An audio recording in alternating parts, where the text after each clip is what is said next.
বাতাস বালাই মেহদিনের শুরু হবে না, এমন বড় বিপদে কেউ হবে না আমার মা গো। তো যে মায়ের গর্ভ থেকে আমরা ভূমিষ্ঠ, আসলে সেই মাকে আমরা কখনোই নেগলেক্ট করি। আমার মনে হয় না যে এই পার্থিব জগতে আমরা কেউ সুখ হবো, এটা চিরন্তন সত্য। আরেকটা গানের কথা মনে পড়ে গেল, মায়ের কন্যার জগৎ জীবন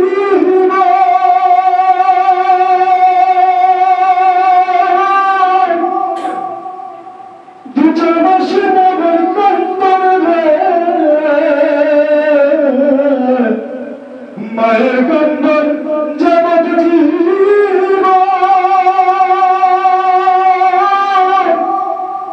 দু চার মাসে মনের কন্দন রে, ঘরে পরিবারের কান্দন কয়েকদিন পর থাকে না। জন্ম দুঃখিনী মা, গর্ভধারিণী মা, দুঃখের দরদি আমার জন্ম দুঃখী মা। তো গানের কথা বলতে চাই আসলে মা তো আসলে মা তো মাই, মাকে আসলে পৃথিবীর কোনো কারো কিছুর সাথে কম্পেয়ার করে আসলে আমাদের কারোরই সাথে নাই, এটাই চিরন্তন সত্য মনে হয় নাকি? আমি ভুল বললাম?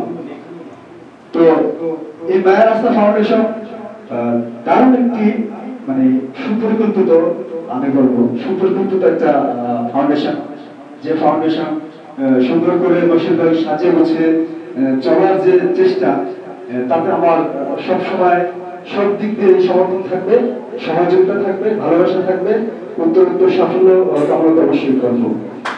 পাশাপাশি আপনারা যারা এখানে অতিথি হিসেবে আসছেন, সবার প্রতি আমারও বিনীতভাবে অনুরোধ থাকবে, আপনারাও যার যার জায়গা থেকে যে যতটুকু পারেন, যেভাবে পারেন, মায়ের রাস্তা ফাউন্ডেশনকে সহযোগিতা করে একটি সময় আসলে ভালো একটা পর্যায়ে নিয়ে যাবো, এই আশা ব্যক্ত করি আজকে আমি আমার সংক্ষিপ্ত কথা শেষ করলাম। আমরা পরবর্তীতে আপনাদের সাথে দেখা হচ্ছে। সবাই ভালো থাকবেন। সবাই